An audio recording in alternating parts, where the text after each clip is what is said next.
जय सिया राम। तो कल तक हमने अपनी प्यारी कथा रसी श्री सीताराम जी को श्रवण कराया कि किस तरह सुदामा दास जी महाराज के साथ अब ठाकुर जी लीलाएं करने लगे थे। लोगों की उनमें आस्था बढ़ती जा रही थी। ऐसे ही एक बार हुआ, श्री यमुना जी का जल स्तर बहुत बढ़ने लगा। बढ़ते बढ़ते जल स्तर इतना बढ़ गया कि कुटिया का अस्तित्व अब खतरे में आ गया। बिल्कुल पास तक यमुना जी आ गई।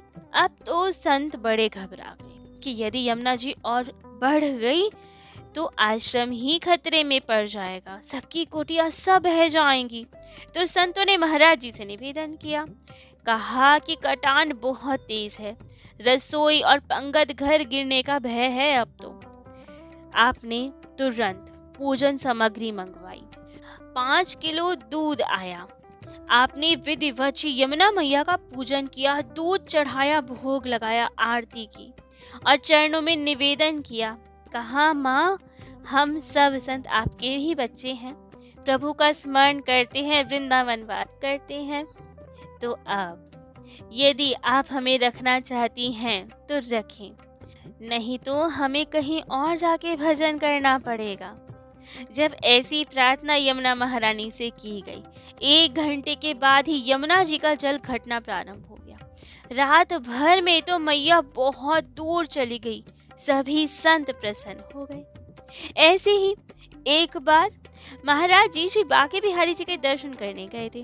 ठाकुर जी के प्रांगण तक पहुंचते पहुंचते कपाट बंद हो गए, शयन हो गया। अब क्या करें? आप दंडवत करे, कुछ देर बैठे वहां पे, भगवत स्मरण करते रहे और पुनः दंडवत करके निराश मन से लौट आए। लेकिन प्रातः काल जब आप ध्यान में बैठे, मन की वृत्ति जब ठाकुर जी में लगी, तब एक मधुर ध्वन सुनाई देने लगी। आवाज आई आपको, बाबा बाबा देखो मैं आ गया। कल आप आए थे ना मेरे दर्शन करने, कपाट बंद हो गया था, लो अब दर्शन कर लो। ये सुनते ही बाबा ने आंखें खोली तो देखा ललित त्रिभंगी मूर्ति ही श्याम सुंदर सामने खड़े हैं। मोर मुकुट लगा है, घुंघराले केश हैं, पेट में दुपट्टा बंधा है, हाथ में मुरली है, लकुट लिए हुए है। दर्शन करके तो आपको आनंद आ गया, जीवन सफल हो गया, सार्थक हो गया, मानो अब सब कुछ प्राप्त हो गया, आपको साधना सफल हो गई, वृंदावन वास, संत सेवा सब सफल हो गया। आज तो जीवन कृतकृत्य हो गया, मानो अब कुछ पाना शेष ही नहीं रह गया। और दूसरे ही क्षण मन मुस्कान वाले वो ठाकुर जी, पीतांबरधारी, मोर मुकुटधारी, अचानक से अंतर ध्यान हो गए।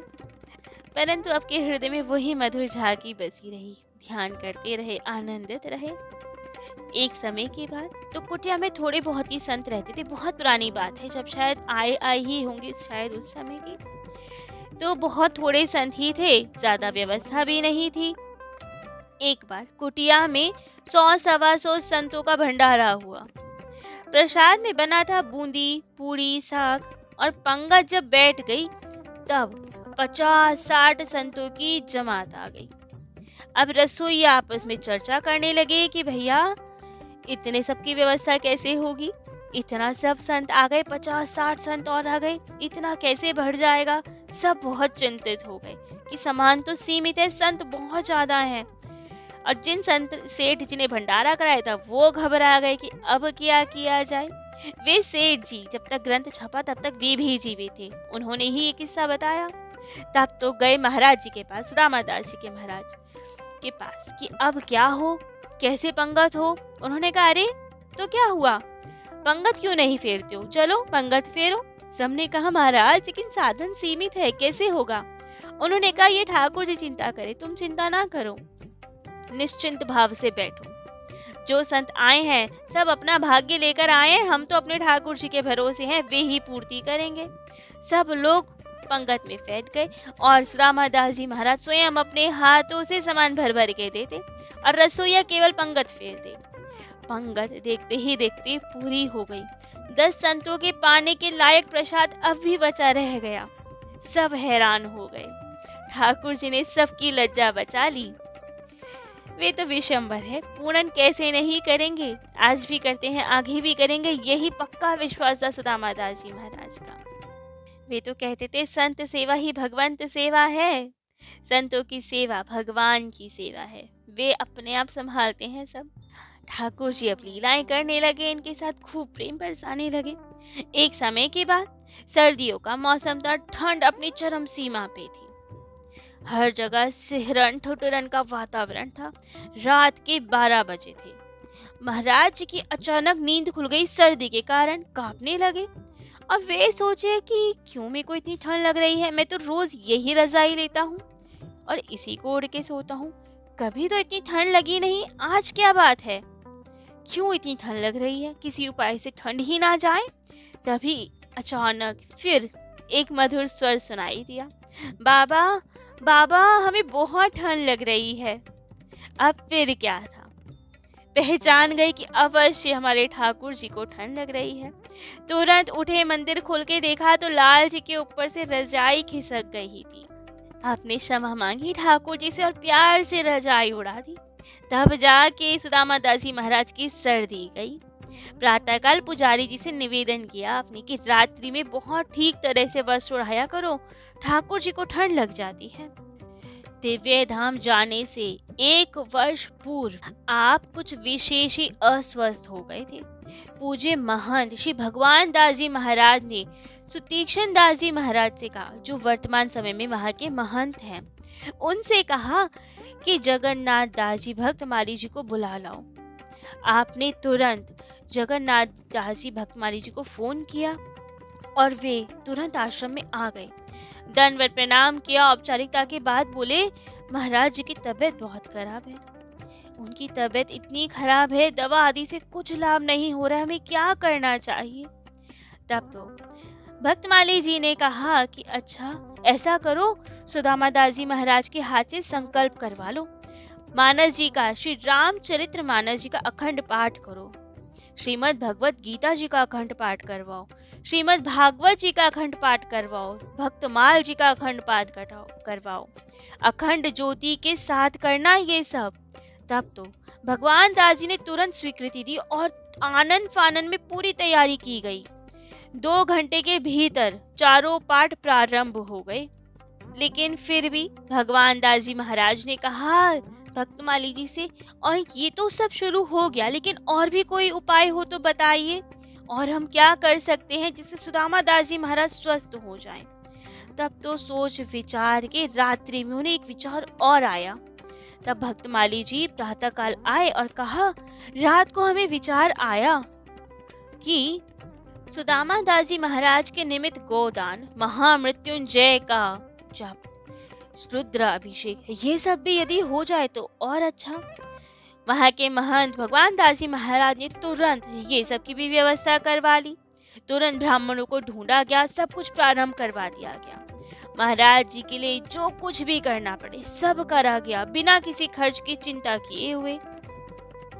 सबकी व्यवस्था भक्तमाली जी भी करते, पूरा सहयोग देते, और धीरे धीरे आप सुदामा दास जी महाराज भी स्वस्थ हो गए। लेकिन जब उन्हें पता चला कि मेरे निमित्त भगवान दास जी महाराज ने महामृत्युंजय जप करवाया है, तो बहुत नाराज हो गए। कहा, इस नश्वर शरीर के लिए भगवान को कष्ट दिया तुमने, क्या ये शरीर अमर है, क्या कभी इसकी मृत्यु नहीं होगी, कभी जाएगा नहीं, जो ठाकुर जी को कष्ट देना पड़ा तुम्हें।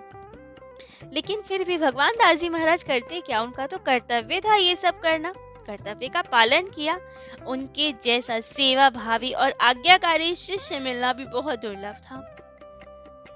सुदामा दास जी महाराज ने अपने परधाम गमन के 3 वर्ष पहले से ही यमुना पार गौशाला के साधन कक्ष में आराधना रत रहना शुरू कर दिया था। इस अंतराल में आपका कहीं भी आवागमन नहीं होता था। भगवान कृपा से अनुष्ठान सफल भी रहा। इस प्रकार आप अपनी पुरानी साधना स्थली श्री राम कुटी में 1 वर्ष तक साधना किए, ध्यान निमग्न रहा करते थे। लेकिन फिर भी जिस संसार में हम लोग निवास करते हैं वो तो नश्यवान है, परिवर्तनशील है, जो आया है वो जाएगा तो अवश्य, लेकिन मृत्यु भी उसी की सफल है। जो ठाकुर जी की सेवा पूजा भक्ति करते हुए जीवित रहे, और मृत्यु भी उसी की सराहनीय है, सफल है, जो ठाकुर जी के नाम उच्चारण करके ही मरे, जैसे महाराज दशरथ ने अपने प्राण त्याग किए थे। तो ऐसे ही महापुरुष थे सुदामा दास जी महाराज, जिन्होंने लोक परलोक दोनों बना लिए थे और हमें रास्ता दिखा गए थे। अंतिम समय भजन साधन में लीन थे वे। सेवा सुमिरन करते हुए महाराज श्री सुदामा कुटी में थे। संवत 2062 श्रावण के कृष्ण द्वादशी रात्रि के 11:35 पर राम शब्द का उच्चारण करते हुए 106 वर्ष की अवस्था में आप भगवत धाम की ओर प्रस्थान कर गए। उससे पूर्व जब भगवान दास जी महाराज ने और सुतीक्षण दास जी महाराज ने देखा था कि आपकी तबीयत बहुत खराब हो रही है, तो सेवा में तत्पर हो गए थे। दिन रात आपके पास रह के सेवा किया करते थे। और उस दिन भी भगवान दास जी को आपने अपने पास बुलाया। भक्त माली जी भी 1 बजे रात को आपके पास आ गए थे अंतिम सेवा के लिए, दर्शन करने के लिए। शरीर का जैसे ही सुदामा दास जी ने परित्याग किया, उनके शिष्यों को, भक्तों को पता चला, सबके हृदय में हर्ष और शोक दोनों व्याप्त हो गए। हर्ष इसलिए कि राम नाम का उच्चारण लेके आपने शरीर का त्याग किया, और शोक इसलिए क्योंकि ऐसी दिव्य विभूति, ऐसे सदगुरुदेव से अब वियोग हो रहा था। बड़ा ही कारुणिक दृश्य था वो। सबने लेकिन धीरज से काम लिया। रात्रि 12 बजे अयोध्या जी श्री मणिराम दास छावनी जी के पूज्य महंत श्री नित्य गोपाल दास जी महाराज को फोन किया गया भगवान दास जी महाराज के द्वारा। रोते हुए उन्होंने बताया कि महाराज जी हम सबको अनाथ छोड़कर चले गए हैं भगवत धाम, और जब तक आपका आगमन नहीं होगा हम उनका अंतिम संस्कार नहीं करेंगे। उसी समय रात्रि 12:30 बजे श्री नृत्य गोपाल दास जी महाराज अयोध्या जी से वृंदावन की ओर निकल पड़े, और यहाँ पर महाराज जी के पार्थिव शरीर को भक्तमाल भवन में बर्फ से ढककर रख दिया गया। रात्रि में सभी संत और भक्तों को फोन करके सूचित किया गया। सुबह सुबह सबका आना प्रारंभ हो गया। वृंदावन में आपके गोलोक गमन की सूचना सुनते ही सारे ब्रिजवासी नर नारी वृद्ध अपने श्रद्धा सुमन अर्पित करने दौड़ पड़े। जनता की इतनी भीड़ हो गई थी कि भक्तमाल भवन का परिसर छोटा पड़ गया था। फूल मालाओं का अंबार लग गया था। सभी लोग अश्रुपूरित नेत्रों से श्रद्धांजलि अर्पित कर रहे थे। हरिद्वार, ऋषिकेश, उत्तरांचल, अयोध्या जी, काशी, चित्रकूट से संत महंत आए जा रहे थे अपनी श्रद्धा सुमन अर्पित करने। 2:15 पर छावनी से पूज्य महंत श्री नित्य गोपाल जी महाराज आए, अपनी श्रद्धांजलि अर्पित की। उसके बाद श्री महाराज जी का विमान नगर भ्रमण के लिए निकाला गया। विमान में महाराज जी का शिरोभाग, सिर, मुख हार्विन इतना चमक रहा था, इतना तेज बढ़ गया था उनके मुख में। ऐसा तेज तो जीवित रहते भी नहीं था जितना तेज आज बढ़ गया था। आपकी अंतिम नगर भ्रमण महायात्रा में इतना जन सैलाब उमड़ पड़ा था कि 2-2.5 किलोमीटर तक लंबी लंबी कतारें लगी हुई थी। सभी ब्रिजवासी अंतिम दर्शन की अभिलाषा से अपने अपने घरों के बाहर आ गए थे। प्रतीक्षा कर रहे थे कि एक झलक आपकी मिल जाए। श्री बाके बिहारी जी के सामने पहुंचने पर आपके लिए बिहारी जी ने अपनी प्रसादी माला और गोटे से जड़ी एक लाई सेवायत गोस्वामी जी के द्वारा भेजी, जिन्हें धारण करके तो आपकी शोभा और अद्भुत हो गई। आप सबके सफल मनोरथ करते हुए, भ्रमण करते हुए वंशीवट श्री यमुना जी के तट पर पहुंचे, जहां पहले से ही चिता सजा रखी थी, जिसमें क्विंटलों चंदन की लकड़ी थी, मनो कपूर थे, कई पीपे देसी घी था और बहुत सारे सुंदर सुगंधित द्रव्य मिले हुए थे।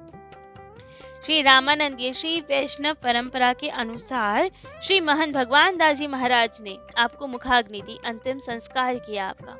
यमुना तट पर लगभग 10,000 भक्तों की भीड़ इकट्ठी थी। तब ऐसी भीड़ कभी किसी संत महंत की अंत्येष्टि पर नहीं देखी गई थी। एक मेला सा लग गया था वहाँ। श्री रामानंदीय विरक्त श्री वैष्णव परंपरा के अनुसार महान श्री भगवान दास जी महाराज ने सत्रवीं पे भंडारा किया। बड़े धूमधाम से महोत्सव पूर्वक मनाया गया, जिससे श्रीमद् भागवत जी का पाठ हुआ, श्रीमद् वाल्मीकि रामायण जी का पाठ हुआ, श्री रामचरितमानस जी का पाठ हुआ, गीता जी का पाठ, भक्तमाली जी का पाठ, नारायण बलि कथा, सत्संग, रामलीला, रासलीला, 9 दिवसीय गोलोक गमन उत्सव मनाया गया। इस उत्सव में संत नित्य प्रसाद पाते थे। 6 दिन तक भंडारे का आयोजन हुआ वहाँ। पहले दिन वृंदावन के सभी महंत, महामंडलेश्वर, मुख्य विद्वान, विप्र वृंद तथा बाहर से आए हुए संत महंत वृंद का भंडारा हुआ। दूसरे दिन चट दर्शन साधु समाज का झरा भंडारा हुआ, वस्त्र दक्षिणा सहित। तीसरे दिन ब्राह्मण 4-5 हजार चिट्ठी देकर भोजन, वस्त्र दक्षिणा देकर सत्कार किया गया। चौथे दिन स्कूल के बच्चों का ग्वाल बाल जिनके साथ श्याम सुंदर मिलकर खेला करते हैं, उन्हें भोजन प्रसाद देकर दक्षिणा देकर सम्मानित किया।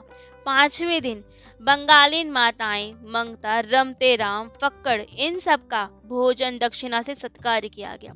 6ठे दिन वृंदावन बंधु सफाई कर्मचारियों को भी भोजन दक्षिणा से सम्मानित किया गया। श्री महाराज जी के अनुरूप ही उनका वृहद भंडारा हुआ दिव्य धाम गमन का, जो वृंदावन में एक अभूतपूर्व, एक अद्भुत था। ऐसे दिव्य अद्भुत संत थे श्री सुदामा दास जी महाराज। तो आज सुदामा दास जी महाराज का चरित्र तो यहीं विश्राम देते हैं।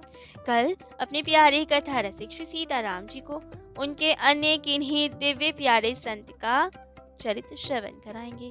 आज के लिए इतना ही। जय जय श्री सीताराम।